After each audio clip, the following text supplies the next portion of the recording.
निर्लज असुर, तुम जीवित रहने के योग्य ही नहीं।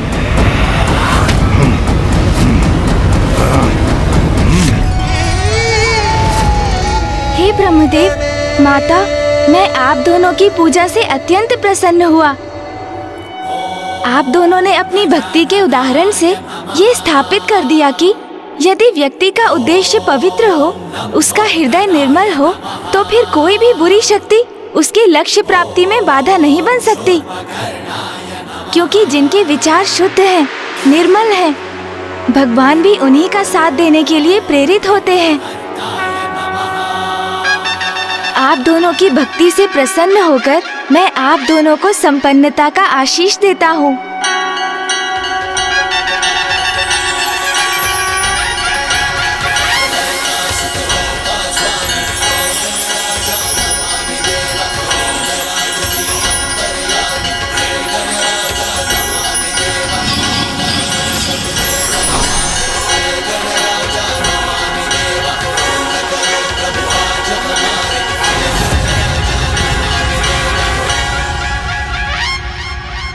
ये सभी तो मात्र सांसारिक वस्तुएं हैं। जीवन में सुख पाने के लिए इन्हें प्राप्त करना आवश्यक भी है, किंतु भोग के इन वस्तुओं से अत्यधिक मोह करना उचित नहीं। आप दोनों इनका आनंद उठाते हुए भी अपनी भक्ति और निष्ठा को सदा बचाकर रखिएगा, क्योंकि मनुष्य जीवन का परम लक्ष्य तो मोक्ष की प्राप्ति है, और जो भगवान की भक्ति से ही संभव है। मेरा आशीष सदैव आपके साथ है, किंतु मुझे अब यहाँ से प्रस्थान करना होगा माता। आप दोनों का कल्याण हो।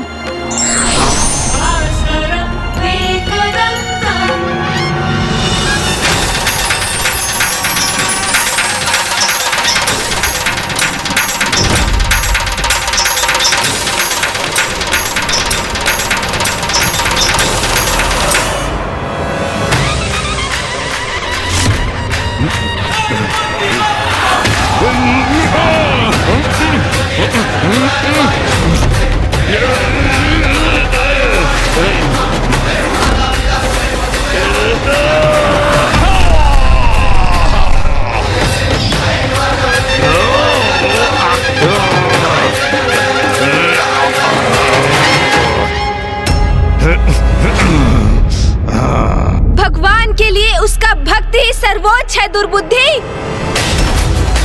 मेरे भक्तों को पीड़ा देकर तुमने बहुत बड़ा अपराध किया है, जिसका दंड अब तुम्हें अवश्य प्राप्त होगा।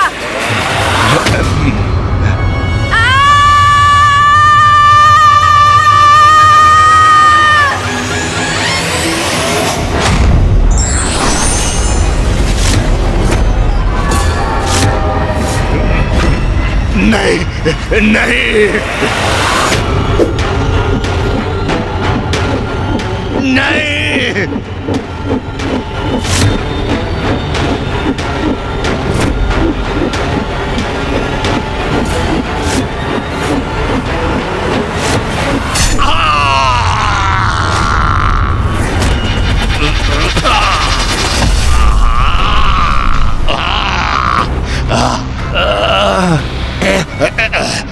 प्रथम पूज्य गणेश, अब मेरा जीवन तो मिट रहा है, किंतु अभी ये शत्रु तो नहीं मिटी है। मेरे बाद मेरा पुत्र तुमसे युद्ध करेगा, उसके पश्चात उसका पुत्र। ये युद्ध निरंतर चलता रहेगा। इस युद्ध को तुम कभी समाप्त नहीं कर सकोगे। ओम नमः शिवाय।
गणेश का क्रोध अपने चरम पर पहुंच गया है।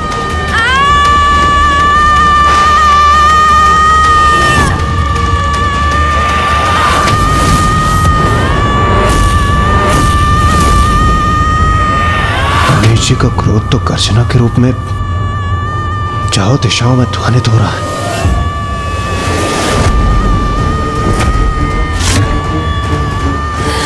नाथ, गणेश इतना क्रोधित क्यों है?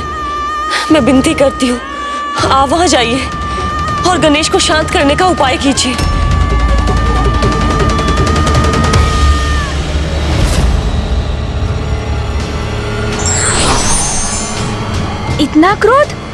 इतना क्रोध मुझे कैसे आ गया और क्यों?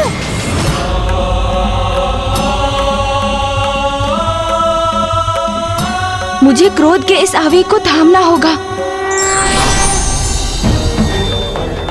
फूफा जी यहाँ हैं, वो अवश्य यहाँ शांति स्थापित कर देंगे। पुत्र गणेश, शांत हो जाओ पुत्र। इतने क्रोधित क्यों हो तुम? ओम नमः शिवाय। मैं सभी को गणेश के विरुद्ध कर दूंगा। मैं गणेश को ऐसा कृत्य करने पर विवश कर दूंगा कि सभी उसको आयुक्त महादेव पुत्र मान लें, जैसे अभी तक मैं रहा हूं।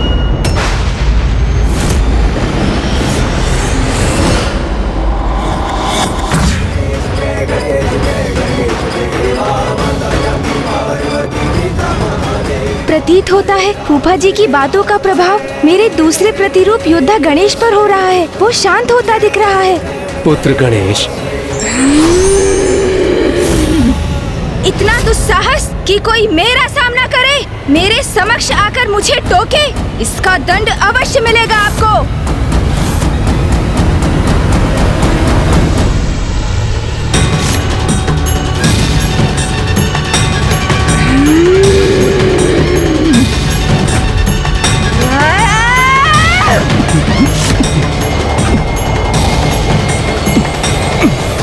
पुत्र गणेश, शांत हो जाओ पुत्र।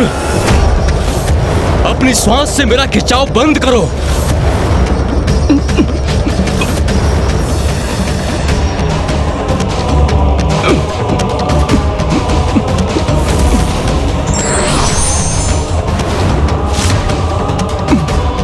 ये हो क्या रहा है? गणेश जी ब्रह्मदेव को अपने भीतर क्यों खींच रहे हैं? गणेश जी अपने विकराल योद्धा रूप में ये कैसा अनर्थ करने जा रहे हैं? सृष्टि के रचयिता हैं ब्रह्मदेव। यदि उन पर संकट आया तो समस्त सृष्टि पर संकट आएगा।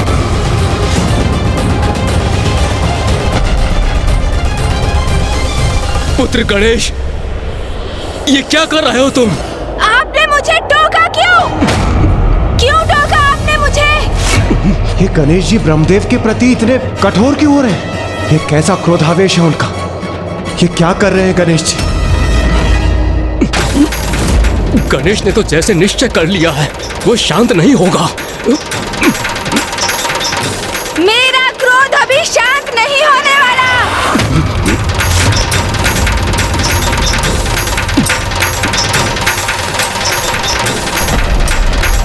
गणेश रुक जाओ।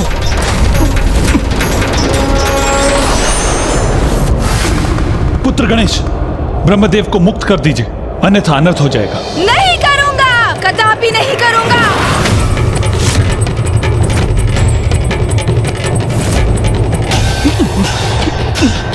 रुक जाइए गणेश जी।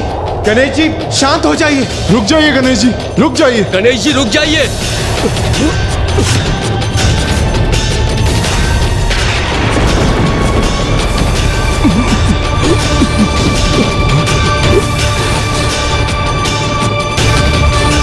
यदि गणेश की सूंड ने मुझे अपने भीतर खींच लिया तो मैं इस अनंत अंधकार में समाहित हो जाऊंगा।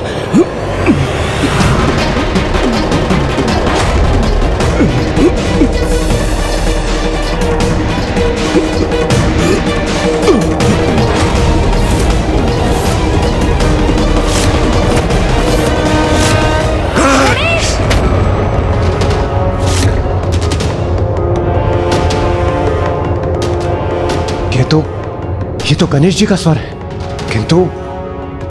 किंतु गणेश जी ने तो कुछ कहा ही नहीं। तो फिर ये स्वर किसका है?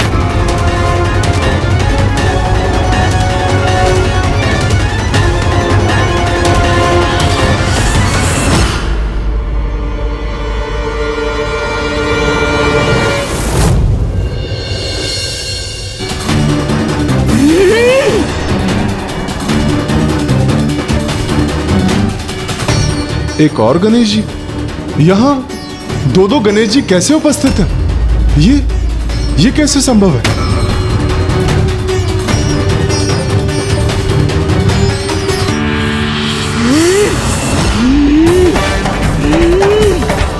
गणेश, गणेश, शांत हो जाओ। ये क्या हो गया है मुझे? क्रोध के ऐसे भीषण आवेग में क्यों बहा जा रहा हूँ मैं? नहीं, मुझे शीघ्र कुछ कर इस क्रोध के उन्माद, अन्यथा जिस किसी शक्ति के भी प्रभाव में हूँ मैं, उससे स्वयं को मुक्त होना होगा।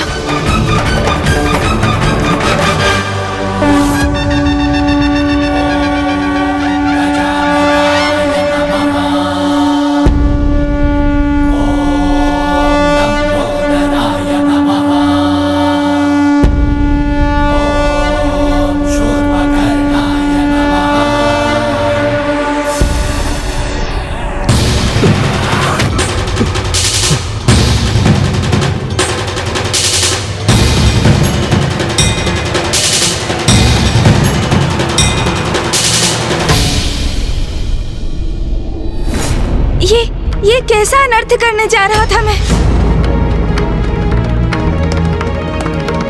क्या हो रहा था यहाँ? फूफा जी, क्या मैंने आपको? हाँ, अपने क्रोध के आवेग में तुम फूफा जी को क्षति पहुँचाने का प्रयास कर रहे थे।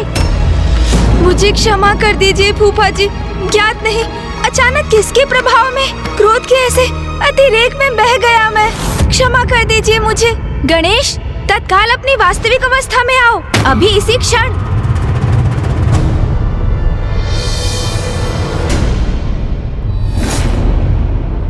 गणेश जी, आप दो रूप में प्रकट हो गए, और क्यों? सूर्यदेव, मेरे भक्तों ने मेरी पूजा का संकल्प किया था, किंतु असुर दुर्बुद्धि उनके संकल्प में विघ्न उत्पन्न कर रहा था, तो मैं वहीं अपने भक्तों के साथ रुक गया, जिससे वो निर्विघ्न अपनी पूजा संपन्न कर सके। किंतु मेरा विकराल योद्धा स्वरूप इस संकट को मिटाने के लिए, दुर्बुद्धि का अंत करने के लिए यहाँ प्रस्तुत हुआ।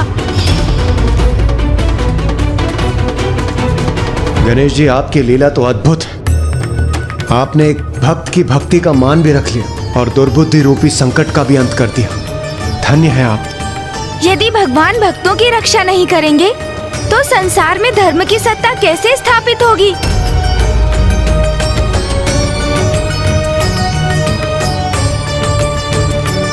गणेश जी, अब जब दुर्बुद्धि का अंत हो ही चुका है, तो आप दोनों पुनः एक ही कर क्यों नहीं हो जाते? वायुदेव, ऐसा संभव नहीं, क्योंकि एक समस्या है। गणेश जी, अब जब दुर्बुद्धि का अंत हो ही चुका है, तो आप दोनों पुनः एक ही कर क्यों नहीं हो जाते? क्योंकि वायुदेव, जब तक मैं अपने क्रोध का कारण समझ नहीं लेता, तब तक मैं अपने क्रोध स्वरूप को स्वयं से विलग रखना चाहता हूँ, ताकि किसी के भी प्रभाव से मेरा क्रोध अनियंत्रित हो जाए, तो मैं अपने मूल रूप से स्वयं को शांत रखकर अपने क्रोध पर नियंत्रण पाने में सक्षम रहूं। और अपने भक्तों की रक्षा करना तो हमारा प्रथम कर्तव्य है। किंतु अब ये कर्तव्य शेष है गणेश, जिसका उल्लेख अभी तुमने किया। तुम्हारे भीतर अचानक उत्पन्न होने वाले क्रोध का स्रोत शीघ्र ज्ञात करना भी अति आवश्यक है। पिताश्री, आप इसकी चिंता मत कीजिए, ये तो मैं स्वयं करने जा रहा था। उचित है पुत्र, आत्मचिंतन से ही अपने कार्यों का उचित मूल्यांकन करने में सक्षम होते हैं। अपनी भूलों को समझकर अपने दोषों का निवारण करने के लिए प्रेरित होते हैं। इसलिए मैं तुम्हें आत्मचिंतन के लिए एकांत में छोड़ता हूँ।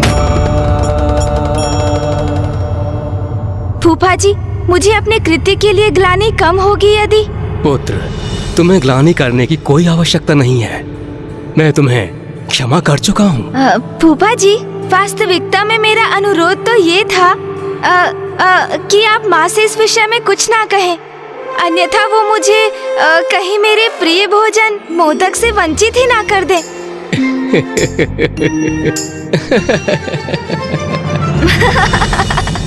महादेव,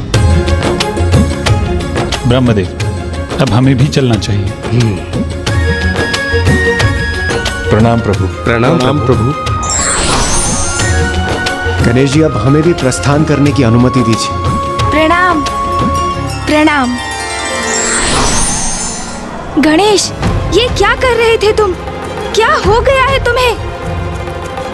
फूफा जी के साथ ऐसा व्यवहार क्यों किया तुमने? फूफा जी के साथ ऐसा व्यवहार क्यों किया तुमने? ये तो मैं स्वयं भी समझने में असमर्थ हूँ कि मुझ पर अचानक किसका प्रभाव छा गया था। क्रोध से कुछ भी प्राप्त नहीं होता गणेश, उसे सदा नियंत्रण में रखना चाहिए। तुम मुझे समझा रहे हो? तुम स्मरण नहीं, जब चंद्रदेव के साथ वो घटना घटित हुई थी तब कितने आवेशित हुए थे तुम? तब मैं भी तुम्हें इसी प्रकार उलाहना दे सकता था ना? मैंने अपनी इच्छा से कुछ भी नहीं किया। मेरे इस कथन पर विश्वास क्यों नहीं करते हो तुम? मुझे ज्ञात नहीं अचानक क्या हुआ था मुझे, अन्यथा क्या मैं कल्पना में भी फूफा जी को क्षति पहुंचा सकता हूँ? बोलो। हाँ, ये तो तुम सर्वथा उचित कह रहे हो। ये अपार क्रोध का चक्र तो कुछ समय से निरंतर चल रहा है, किंतु अब हमें इसके मूल में भी जाना होगा। हाँ, क्योंकि ये घटनाक्रम कहाँ जाकर थमेगा किसे ज्ञात है।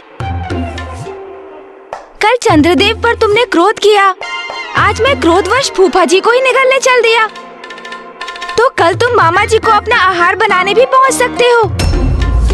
फिर क्रोधवश तुम इंद्रदेव, सूर्यदेव और अन्य सभी देवताओं को भी क्षति पहुंचा सकते हो। और तो और स्वयं भैया पर भी आक्रमण कर सकते हो। मैं नहीं, तुम। मैं अर्थात तुम।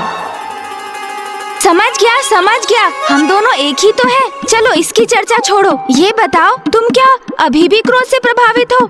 नहीं। ये क्या कर रहे हो तुम? और क्या, तुम्हारे क्रोध को जागृत करने का प्रयास कर रहा हूँ। कहो, क्रोध आया तुम्हें? अब मैं भी तुमसे वही प्रश्न करता हूँ, क्यों क्रोध आया तुम्हें? नहीं, ऐसे तो हम दोनों को ही क्रोध का आभास नहीं हुआ, तो इसका अर्थ है हमारे क्रोध के मूल में कुछ और है और इसका रहस्य शीघ्र ज्ञात करना होगा हमें। वो तो है, किंतु ये हम कैसे ज्ञात करेंगे?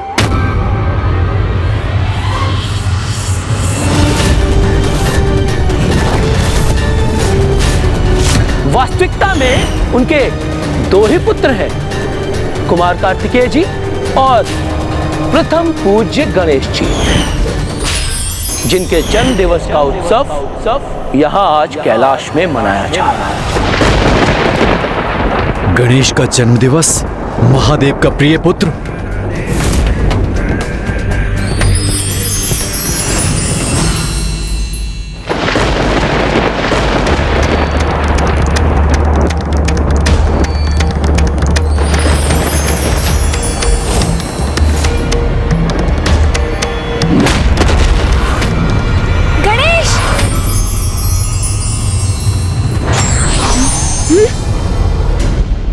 मुझे पूछ रहे थे ना, क्रोध का आभास हुआ क्या? तो हाँ, अब हुआ मुझे अत्यंत क्रोध का आभास, अत्यंत क्रोध का। गणेश को पुनः क्या हो गया है? ये ऐसा व्यवहार क्यों कर रहा है? ओह, तो क्रोध का स्रोत ये लाल धूम्र है।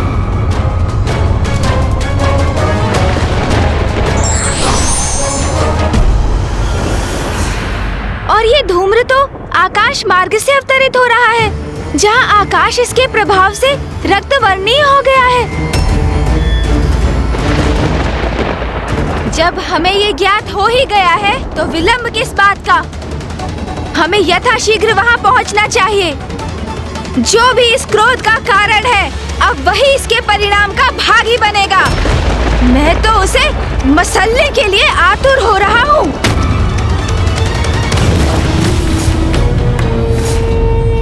क्या है वो गणेश? उसका सामर्थ्य क्या है? प्रथम पूज्य की उपाधि प्राप्त की है उसने, क्योंकि महादेव का पुत्र है वो। यही है उसके प्रति सभी के स्नेह का कारण।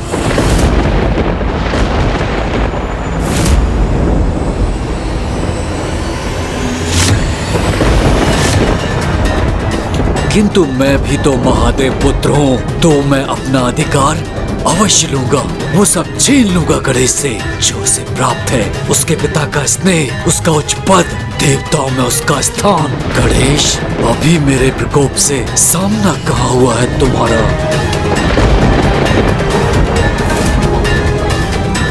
ये जिसका भी दुष्कृत्य है उसे अब उचित दंड दूंगा मैं। जो भी इस क्रोध का कारण है अब वही इसके परिणाम का भागी बनेगा।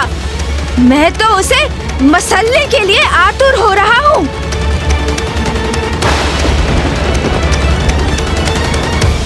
किंतु वो स्थान तो बहुत दूर प्रतीत हो रहा है। समय से मैंने एक टोकरी मोदक तक नहीं चखे। ऐसे में वहाँ जाऊंगा कैसे? मूषक जी को बुलाता हूँ।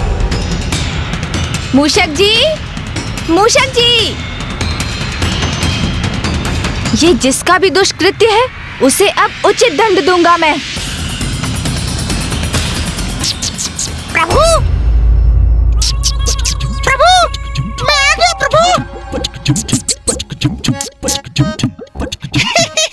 प्रभु, अंततः बुला ही लिया आपने मुझे। मैंने नहीं बुलाया, किसी को नहीं बुलाया मैंने। नहीं बुलाया? अर्थात प्रभु, अभी तो आपका स्वर सुना मैंने। कैलाश में इतना सुंदर दिवस था आज। मैं भोजन से तृप्त होकर उपवन में विश्राम कर रहा था प्रभु। आकाश में मेघों की सुंदर आकृतियां देखकर प्रकृति का आनंद लेते हुए मैं बस निद्रा में खोने ही वाला था और तभी आपके स्वर मेरे कानों में गूंजा। मूषक जी, मूषक जी। मैंने कहा ना, मैंने किसी को नहीं बुलाया। बुरा मत मानिएगा, किंतु इन दिनों आपको क्रोध बहुत आ रहा है प्रभु। मूषक जी, एक और प्रभु। प्रभु, मूषक जी, आप यहाँ क्या कर रहे हैं? कितने समय से पुकार रहा हूँ मैं आपको। आप मेरे मार्ग से हटने का कष्ट करेंगे?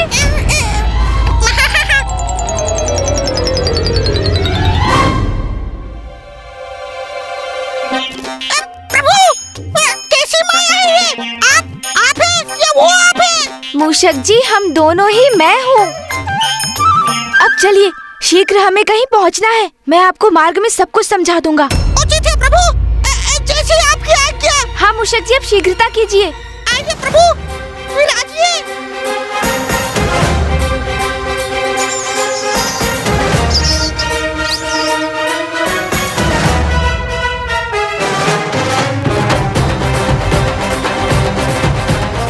अब मैं ऊपर जाकर देखता हूँ।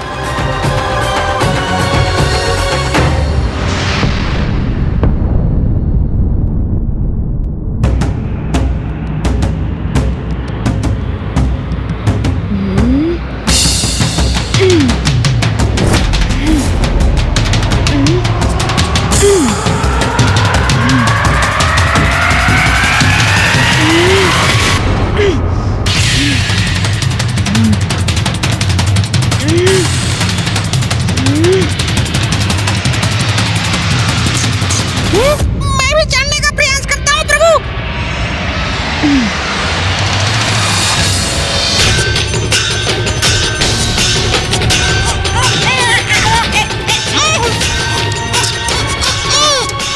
चढ़िए मूषक जी, प्रयास कीजिए। क्या हमारा वहाँ जाना आवश्यक है प्रभु? ये चढ़ाई चढ़ना मेरे लिए संभव नहीं। और थोड़ा बल लगाइए मूषक जी, साहस रखिए, तभी चढ़ना संभव हो पाएगा। चलिए मूषक जी, आगे बढ़िए। मूषक जी, थोड़ा और। मूषक जी, शीघ्रता कीजिए और प्रयास कीजिए। मैं अपने अन्य स्वरूप में शिखर तक पहुंच चुका हूँ। मेरे अन्य स्वरूप पर दृष्टि बनी रहे, ये अनिवार्य है। हाँ प्रभु। शीघ्रता कीजिए मूषक जी, शीघ्रता कीजिए। प्रभु, आगे बढ़िए।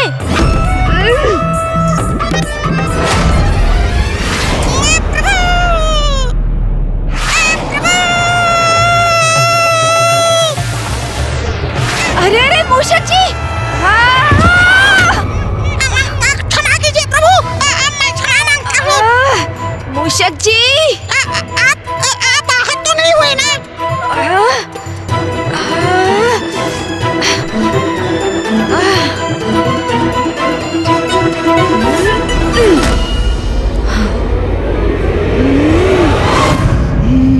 मूषक जी को उलाहना मत दो, इसमें उनका कोई दोष नहीं है। मुझे ज्ञात है कि तुम क्रोध से आवेशित हो रहे हो, किंतु मेरा सुझाव है, गहरी सांस भरकर तुम अपने क्रोध पर नियंत्रण करो।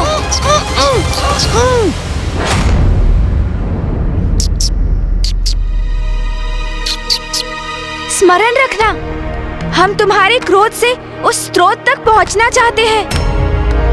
इस क्रोध को स्वयं पर हावी मत होने दो, क्योंकि ये क्रोध तुम्हारा मूल स्वभाव नहीं है।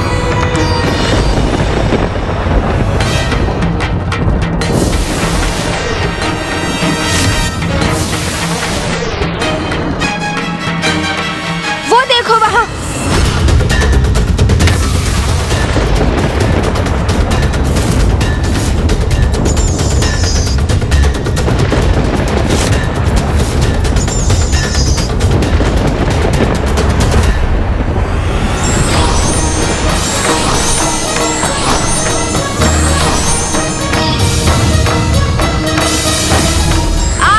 मनोहर रूप पर जिसकी भी दृष्टि पड़ेगी चंद्रदेव, वो कलंकित हो जाएगा।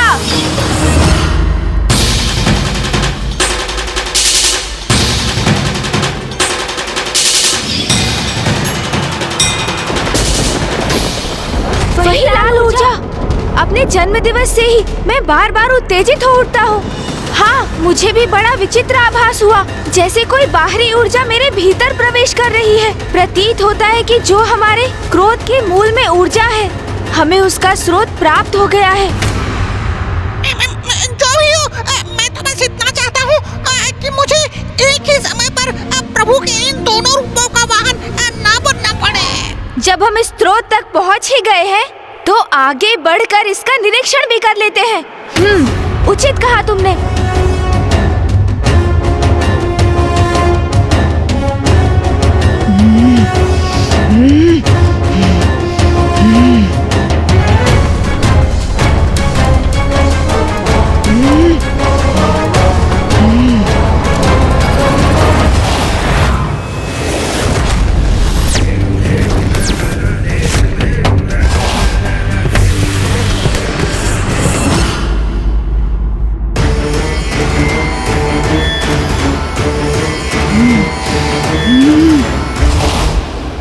मुझे अपने क्रोध को नियंत्रण में रखना ही होगा।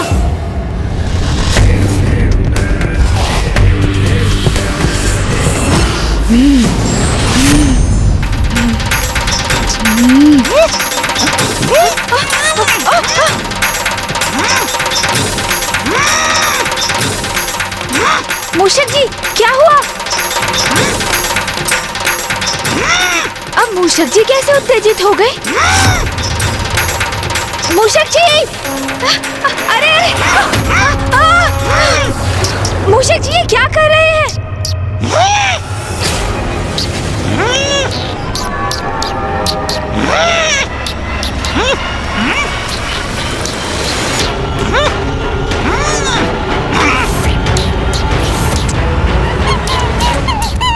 मूषक जी, प्रतीत होता है आप भी किसी के प्रभाव में आकर अपना मूल स्वभाव खो बैठे हैं। इस खरे को क्षति मत पहुंचाइए मूषक जी, जाने दीजिए इसे। मूषक जी, यदि आपने इस निरीह प्राणी को तनिक भी क्षति पहुंचाई, तो आप अपने संपूर्ण जीवन में स्वयं को क्षमा नहीं कर पाएंगे। इसलिए अपने नेत्र बंद कीजिए, गहरी श्वास लेकर अपने क्रोध को शांत कीजिए और जाने दीजिए इस वंचर खरे को।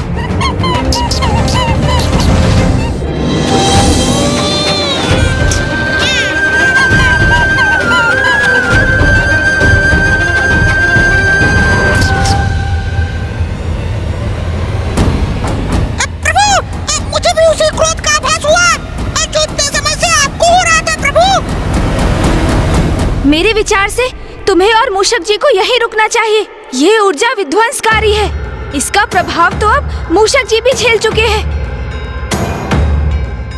यदि तुम सब और आगे बढ़े तो कदाचित इस ऊर्जा के प्रभाव से प्रभावित होकर कुछ अनिष्ट भी कर सकते हो। मैं ही आगे बढ़कर देखता हूँ क्या रहस्य है इसके पीछे। तब तक तुम यहीं रुको, उचित है। तब तक मैं और मूषक जी वहाँ से निगरानी रखेंगे।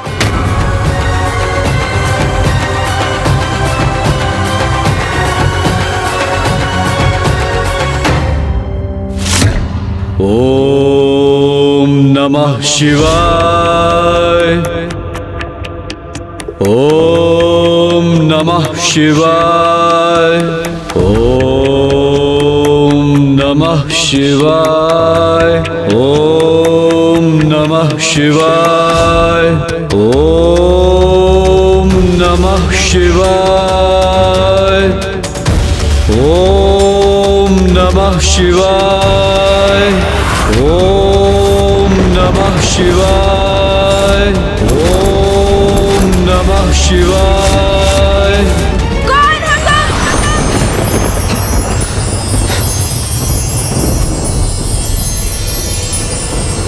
कौन हो तुम जो यहाँ आकर मेरे तप में व्यवधान डालने का दुस्साहस कर रहे हो?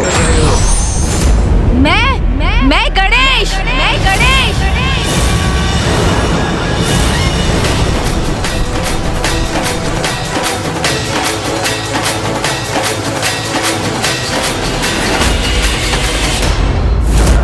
वास्तविकता में उनके दो ही पुत्र हैं, कुमार कार्तिकेय जी और प्रथम पूज्य गणेश जी।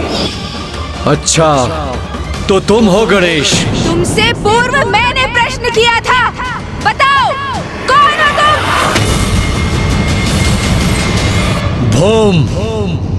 भोम हूं मैं।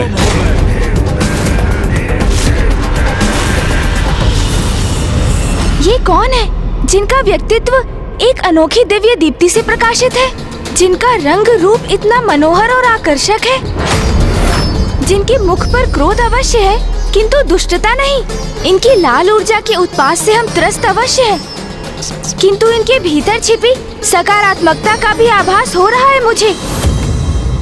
इसलिए ये कोई असुर तो कदापि नहीं। तो फिर ये ऐसी विनाशकारी ऊर्जा का सृजन क्यों कर रहे हैं? महादेव पुत्र हो तुम, किंतु तुम तो तनिक भी महादेव के समान प्रतीत नहीं होते। महादेव का लंबा कद है, उनका गठीला बलिष्ठ शरीर तो उनके अति बलशाली होने का प्रतीक है। तुमसे कहीं अधिक तो मैं महादेव के समान हूँ गणेश। मेरी छोड़ो, मैं जैसा हूँ उचित हूँ, किंतु तुम तो महादेव की तपस्या करते हो, उनका नाम जपते हो और फिर ऐसी उग्र और विनाशकारी ऊर्जा का निर्माण करते हो। और तुमने अपने इस उग्र ऊर्जा का लक्ष्य मुझे किस प्रयोजन से बनाया है? तो तुम्हें मेरी इस उग्र ऊर्जा का प्रभाव हो रहा है, किंतु ये कैसे संभव है?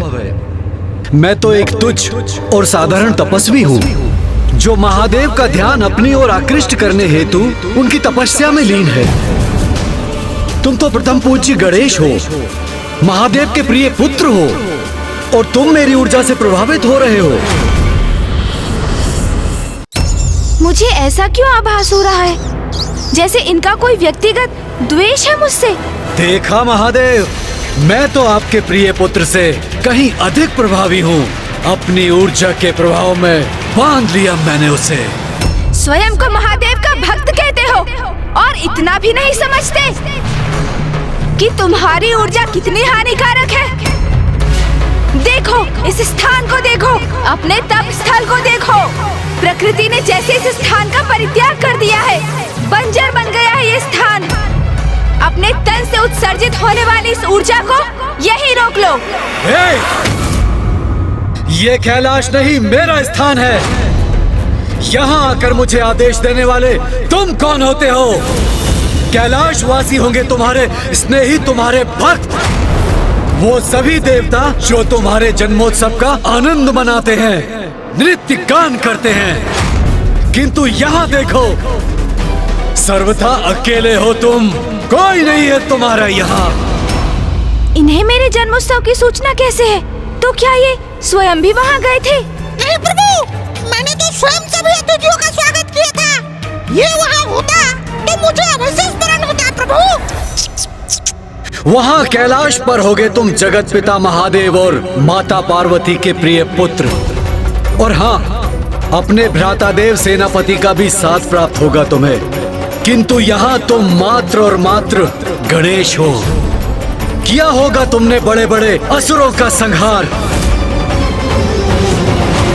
और हाँ, अपनी चतुराई से सर्वाधिक बुद्धिमान असुरों को भी अपनी बुद्धि से पराजित किया होगा तुमने। ये भी ज्ञात है मुझे कि सभी देवताओं को, यहाँ तक अपने भ्राता को भी संसार की परिक्रमा करने में अवश्य पराजित किया है तुमने, जिसके कारण तुम्हें प्रथम पूज्य होने का अधिकार प्राप्त हुआ है। किंतु यहाँ तुम्हें कोई पूजने वाला नहीं है। प्रभु, ये तो आपका अपमान किए जा रहे हैं। और होगे तुम नारायण और ब्रह्मदेव के चहेते। की होगी तुमने कठोर तपस्या ज्ञान प्राप्ति के लिए, और माता से पाए होंगे सभी प्रकार के शक्तिशाली अस्त्र शस्त्र। किंतु स्मरण रखना, जो मेरे शरीर से ऊर्जा प्रवाहित हो रही है वो तुम्हें भी नष्ट करने में सक्षम है। गणेश, अपने क्रोध पर नियंत्रण रखो, शांत हो जाओ। जैसे किसी बवंडर में तीव्र वायु का प्रवाह होता है, उसी प्रकार तुम्हारे भीतर प्रबल क्रोध प्रवाहित हो रहा है। ये तो ज्ञात हो गया था मुझे, किंतु अब मुझे तुम्हारे भीतर अंतहीन ईर्ष्या का भी आभास हो रहा है। ईर्ष्या? क्या प्रभु?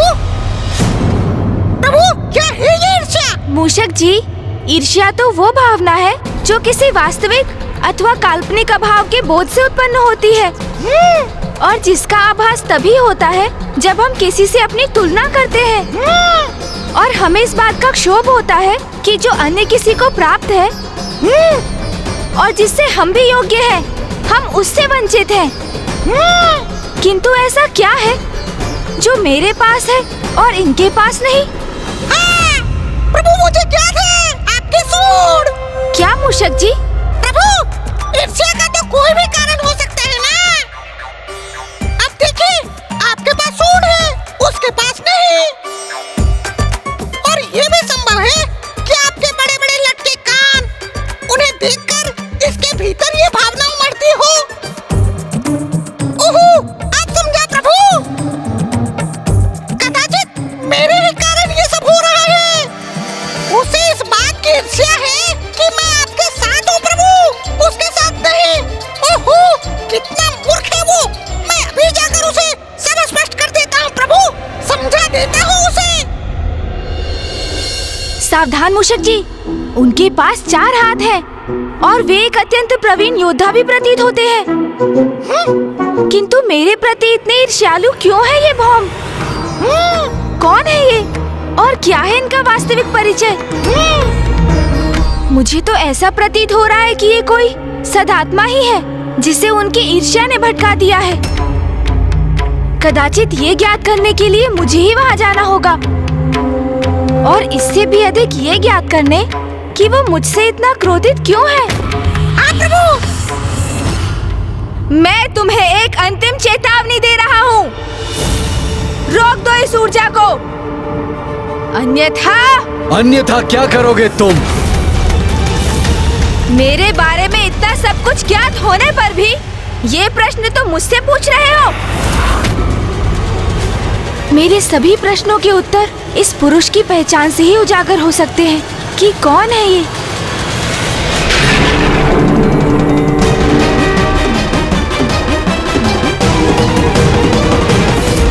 मैं भूदेवी हूँ। मेरी अपनी कोई संतान नहीं।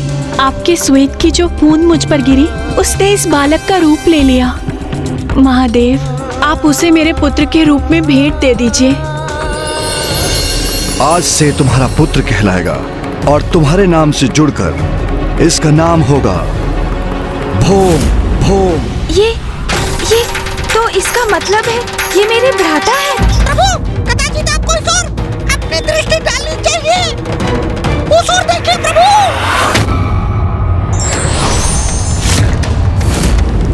बस इतना ही।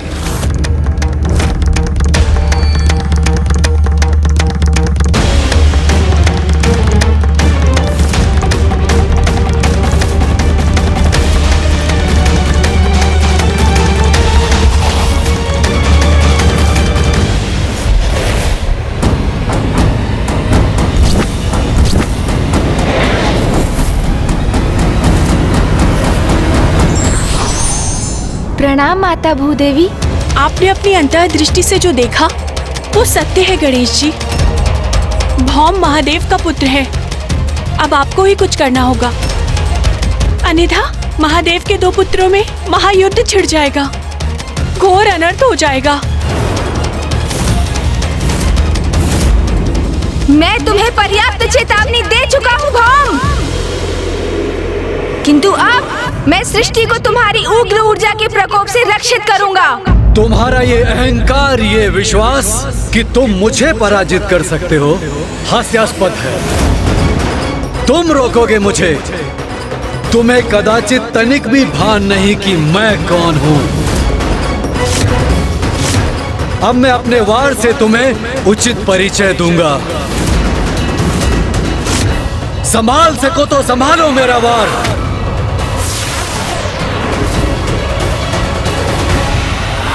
तुम्हारा ये अहंकार, ये विश्वास कि तुम मुझे पराजित कर सकते हो हास्यास्पद है। तुम रोकोगे मुझे। तुम्हें कदाचित तनिक भी भान नहीं कि मैं कौन हूं, क्योंकि वीर अपना परिचय अपने शब्दों से नहीं देते, उनका पराक्रम ही उनका परिचय होता है। अब मैं अपने वार से तुम्हें उचित परिचय दूंगा। संभाल सको तो संभालो मेरा वार।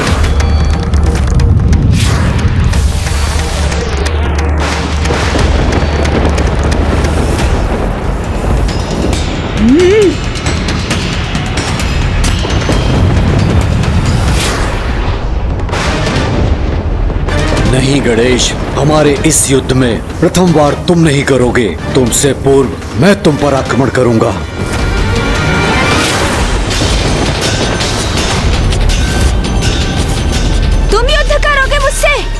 इतना दुस्साहस तुम्हारा? तो लो भौम, तुमने स्वयं अपने विनाश को चुनौती दी है, तो अब उसका सामना भी करो।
हमारे और इसके मध्य में क्यों आ गए तुमने मेरी योजना ही ध्वस्त कर दी।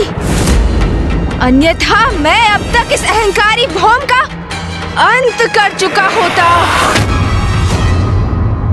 तुम्हें ज्ञात नहीं तुम ये क्या करने जा रहे थे? मैंने तुम्हें समझाया था ना, अपने क्रोध पर नियंत्रण रखना। कैसे रखूं अपने क्रोध पर नियंत्रण, जब मेरे क्रोध का स्रोत ये भौम मेरे समक्ष है? इसे नष्ट कर मैं अपने क्रोध को सदैव के लिए समूल मिटा देना चाहता हूँ। यदि कोई क्रोधित है इसलिए उसका नाश कर दो, ये उचित तो नहीं। और भौम के क्रोधित होने का एक कारण है जो मुझे ज्ञात हो गया है और तुम्हें भी ज्ञात करना चाहिए, तब तुम उसके क्रोध के मूल कारण को समझोगे। नहीं समझना मुझे, कुछ नहीं समझना। इस भौम को उचित पाठ सिखाने से अब मुझे कोई नहीं रोक सकता। गणेश, तुम अपने स्वभाव के अनुरूप व्यवहार नहीं कर रहे हो। भौम की उग्र ऊर्जा से प्रभावित हो तुम, इसलिए क्रोध में अपना आपा खो रहे हो। हाँ, वही उग्र ऊर्जा जिसे लौटाना अस्वीकार किया है इसने। अब हटो मेरे मार्ग से। इसकी उग्र ऊर्जा का उचित प्रयोग करना है मुझे, अंत करना है इसका मुझे। तुम कौन होते हो मेरा अंत करने वाले गणेश? भौम, आप कुछ क्षणों के लिए शांत रहेंगे? क्या आप ये देखने में सक्षम नहीं मैं स्वयं को ही शांत करने का प्रयास कर रहा हूँ और आप अपने उग्र शब्दों से अग्नि में घृत का कार्य कर रहे हैं। अच्छा, तो अब तुम इसकी ओर से बोल रहे हो और मेरे ही विरुद्ध हो गए हो। गणेश, मुझे सुनो, शांत हो जाओ। यहाँ किसी युद्ध अथवा रक्तपात की कोई आवश्यकता नहीं है। तुम्हें आवश्यकता हो ना हो, मुझे आवश्यकता है। मैं इस युद्ध के कारण को अभी समाप्त कर देता हूँ। गणेश, हटो मेरे मार्ग से अभी इसी क्षण, अन्यथा क्या तुम मुझ पर वार करोगे? मुझ पर?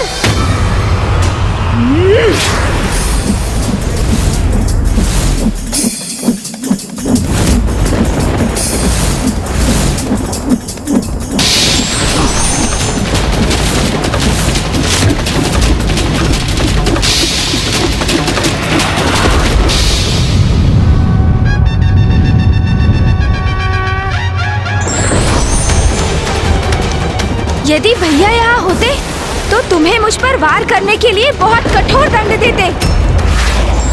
कैलाश लौटने पर उन्हें अवश्य बताऊंगा मैं, फिर देखना। भैया यहाँ होते तो दंडित तुम होते। इस अहंकारी रक्तवर्णी युवक की रक्षा करने और मेरे विरुद्ध जाने के लिए। और उन्हें तो तुम कुछ तब कह सकोगे जब मैं कहने दूंगा तुम्हें। अब मैं सर्वप्रथम तुम्हें बांधूंगा, फिर इस भौम का भी उचित उपचार करूंगा।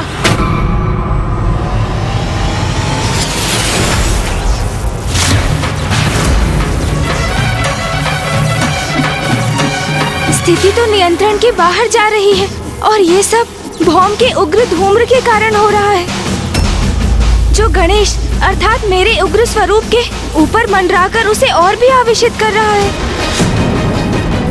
उसको इस धूम्र के प्रभाव से रिक्त करना होगा मुझे, और तब मैं उसे भौम का वास्तविक परिचय दूंगा। किंतु ये तभी संभव हो पाएगा जब मैं भौम को किसी प्रकार शांत कर उनके प्रभाव को रोक सकूं।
अद्भुत है इस दिव्य बालक की लीला।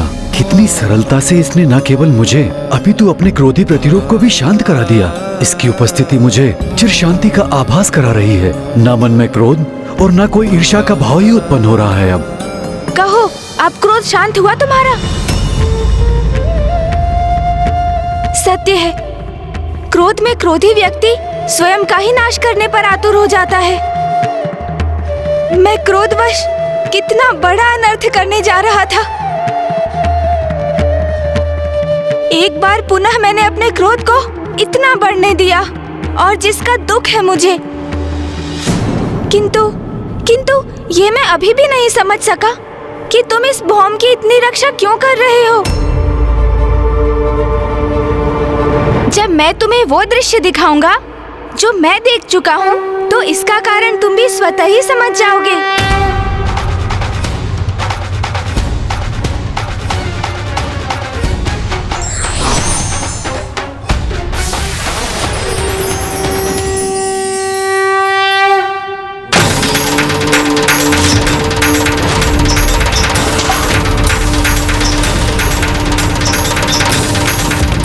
मैं पृथ्वी हूँ, मेरी अपनी कोई संतान नहीं। आपके श्वेत की जो बूंद मुझ पर गिरी, उसने इस बालक का रूप ले लिया। महादेव, आप उसे मेरे पुत्र के रूप में भेंट दे दीजिए। आज से तुम्हारा पुत्र कहलाएगा और तुम्हारे नाम से जुड़कर इसका नाम होगा भौम भौम।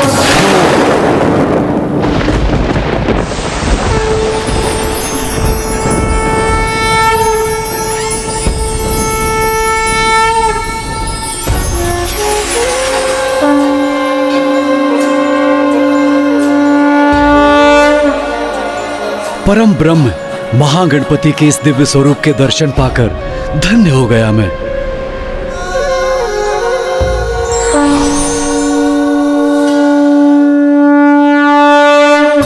प्रणाम गणेश जी।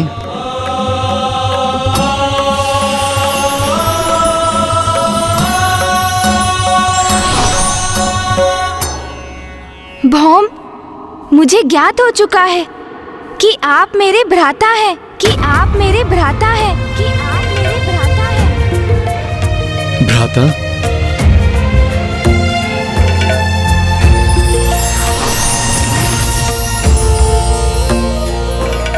भौम, आपने मुझे पूर्व में ही क्यों नहीं बता दिया कि आप पिताश्री के ही पुत्र हैं, मेरे भ्राता हैं। पुत्र भौम ने इसका प्रयास तो किया था। जब पुत्र भौम को ज्ञात हुआ कि उसके पिता और कोई नहीं स्वयं महादेव हैं, तो वो उनसे भेंट करने कैलाश गया था। आप कैलाश आए थे? किंतु कब? आपके जन्म दिवस पर जब कैलाश में आपका जन्मोत्सव मनाया जा रहा था, तब मैंने कैलाश में प्रवेश करने का प्रयास किया था, किंतु महादेव के 2 गणों ने मुझे वहां प्रवेश द्वार पर ही रोक दिया। मेरा बहुत अपमान किया और मुझे वापस लौटने को कहा। उसी दिवस से भौम इस आशा में तपस्या कर रहा है कि महादेव उससे प्रसन्न होंगे, उसे दर्शन देंगे और अपने पुत्र के रूप में स्वीकार करेंगे। आपको कैलाश से अपमानित होकर लौटना पड़ा। ओह, तभी आपको मुझसे इतनी ईर्ष्या, इतना द्वेष है, और इसलिए मुझे आपकी ये उग्र ऊर्जा निरंतर प्रभावित कर रही है, क्योंकि आपकी उग्रता का लक्ष्य तो मैं ही हूँ ना।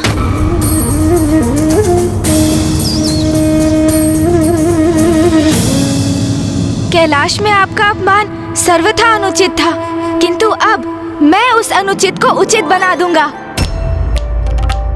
मैं आपको विश्वास दिलाता हूँ, अब कैलाश में आपका सम्मान होगा और आपको वही अधिकार प्राप्त होगा जो महादेव पुत्र के लिए उपयुक्त है।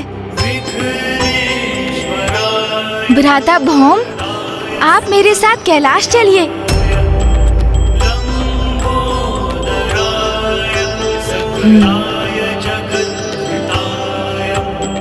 गणेश जी, मैं आपके साथ सहर्ष कैलाश चलूंगा, किंतु मेरा एक अनुरोध है। माँ भी हमारे साथ चलेंगी। नहीं पुत्र, अपने पिता से भेंट करने के लिए ये यात्रा तुम्हें ही करनी होगी। मेरी किसी भी यात्रा का आरंभ और अंत आपके बिना कैसे संभव है माँ? यदि आप नहीं चलेंगी तो मैं भी नहीं जाऊंगा। भ्राता भौम कदाचित उचित कह रहे हैं, आपको भी साथ आना ही होगा माता। उचित है पुत्र, मैं भी चलूंगी। चलिए मूषक जी, हम भी कैलाश जाकर भ्राता भौम के स्वागत की तैयारी करते हैं। इस बार इनका बहुत भव्य स्वागत होगा, ये मेरा वचन है।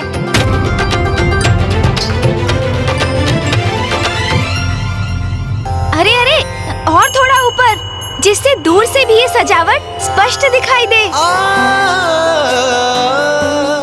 हाँ, अब उत्तम है। बहुत सुंदर प्रतीत हो रहा है अब। पुत्र गणेश,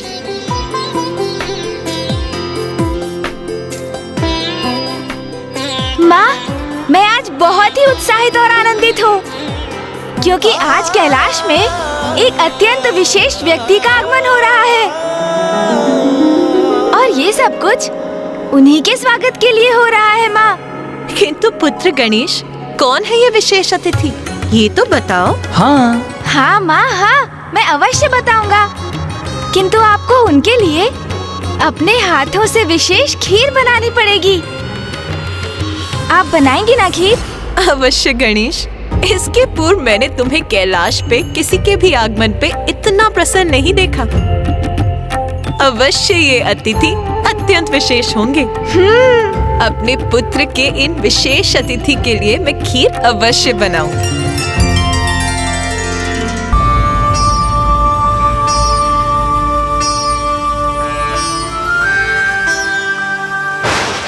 कहां से, कैसे कैसे बड़े बड़े भ्रम पालकर यहाँ पहुंच जाते हैं मूर्ख अज्ञानी। कभी कभी दर्पण में मुख देखा है अपना? चलो प्रस्थान करो यहाँ से। पुत्र भौम, माँ मुझे चिंता हो रही है। मैं व्याकुल हो रहा हूँ कि कहीं माता पार्वती और पिता महादेव ने मुझे स्वीकार नहीं किया तो? ऐसा संदेह भी मन में क्यों ला रहे हो पुत्र भौम? देखो, मार्ग कैसे पुष्पों से सज्जित है। इस मुख्य द्वार पर ये तोरण देखो। इसका अर्थ है गणेश जी ने महादेव और माता पार्वती से तुम्हारी चर्चा अवश्य की होगी, जिसके परिणाम स्वरूप संपूर्ण कैलाश तुम्हारे स्वागत की प्रतीक्षा कर रहा है। तो शीघ्रता कीजिए ना माँ, वो आते ही होंगे। मैं यहाँ सब कुछ संभाल लूंगा, आप जाइए। अरे पुत्र, जाती हूँ। किंतु गणेश, ये तो बताओ कि आ कौन रहा है? कुमार कार्तिकेय जी, महादेव के पुत्र, आपके और प्रभु के भ्राता आ रहे हैं। आपके भ्राता आ रहे हैं, अर्थात प्रभु महादेव के पुत्र।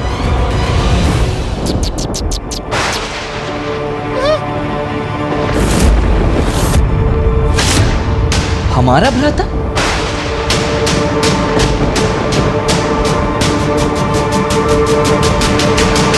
क्या मूषक जी, क्या कहा आपने? माता ऐसे स्वर में क्यों पूछ रही हैं? क्या मैंने कुछ अनुचित कह दिया? गणेश, मूषक जी ने जो अभी कहा, क्या वो सत्य? वो माँ। गणेश, मैं कुछ पूछ रही हूँ तुमसे। जो मूषक जी ने अभी कहा, क्या वो सत्य है?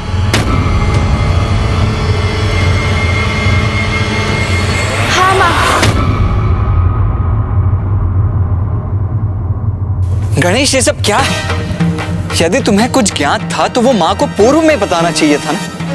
यदि माँ को नहीं तो मुझे ही बता देते। अब मुझे बहुत चिंता हो रही है। माँ भी अत्यधिक प्रसन्न नहीं प्रतीत हो रही हैं। और ये क्या कहा तुमने? हमारा एक अन्य भ्राता भी है? ये तुम क्या अनर्गल बातें कर रहे हो गणेश? मेरा केवल एक ही अनुज है और वो तुम हो। मेरा कोई दूसरा अन्य भ्राता हो ही नहीं सकता, कदापि नहीं।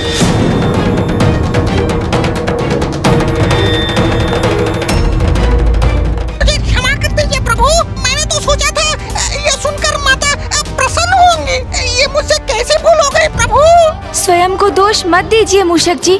आपने जो कहा आपके उत्साह में आपके मुख से निकल गया, किंतु चिंता मत कीजिए मूषक जी। माँ जब भ्राता भौम से मिलेंगी तो उन्हें शेष प्रश्नों के उत्तर भी मिल जाएंगे। किंतु अब ये ध्यान रखना है कि भ्राता भौम के कैलाश में प्रवेश के पूर्व मध्य में ही कोई व्यवधान न उत्पन्न हो जाए। स्वामी। उमा, आप इतनी व्याकुल क्यों हैं? क्या हुआ प्रिय? स्वामी, क्या आपको ज्ञात है आज कैलाश में किसका आगमन होने वाला है? जिस विशिष्ट अतिथि के लिए गणेश इतनी धूमधाम से कैलाश में तैयारियां कर रहा है, ज्ञात है आपको? कौन है वो? उमा, कौन है ये विशिष्ट अतिथि? तोतला जी, माता तो अत्यंत रुष्ट हो गई हैं। अब विशेष अतिथि के स्वागत का उत्तरदायित्व तो आपके और मेरे कंधों पर ही है। बोले नंदी वो देती है क्या तोतला जी, कहाँ देखूं और किधर देखूं? अरे नंदिनी वो देती है, उधर देती है।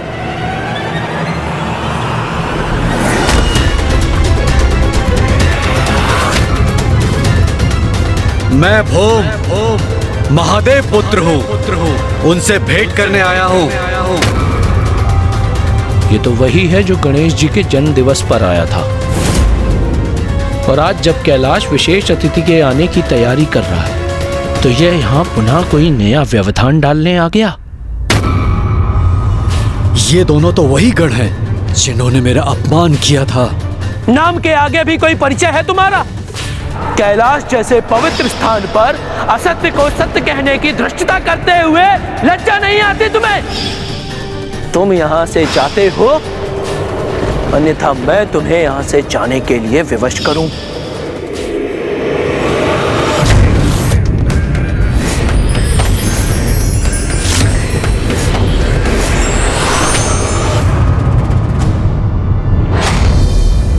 आने दो इसे। पिछली बार यूं ही जाने दिया था, किंतु इस बार अवश्य दंडित करेंगे। मुझे तो प्रतीत होता है ये तेलाब पे अवत्य तो अशांति उत्पन्न करने आया है। ये कौन होता है कैलाश में अशांति उत्पन्न करने वाला? आज भी कितने क्रोध का भाव है इनके मुख पर। नहीं, यदि माँ की उपस्थिति में इन्होंने मेरा अपमान करने का दुस्साहस किया तो मैं इन्हें क्षमा नहीं करूंगा, अंत ही कर दूंगा इन दोनों का। विश्वास रखो पुत्र, इस बार तुम्हें कोई अपमानित नहीं करेगा। यहाँ जो होगा वो पुत्र गणेश के वचनानुसार ही होगा।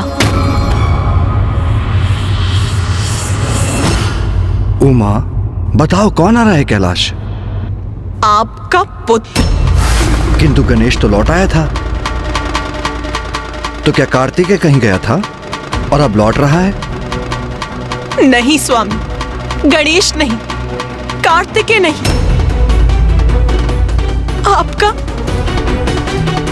आपका एक अन्य पुत्र।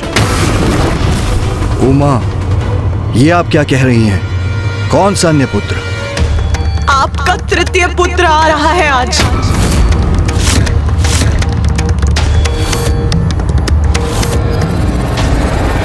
मेरा तृतीय पुत्र? कौन सा तृतीय पुत्र? रुको!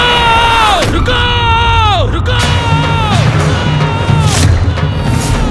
अगर तुमने एक कदम और आगे बढ़ाया तो मैं तुम्हारी हड्डियां तोड़ दूंगा।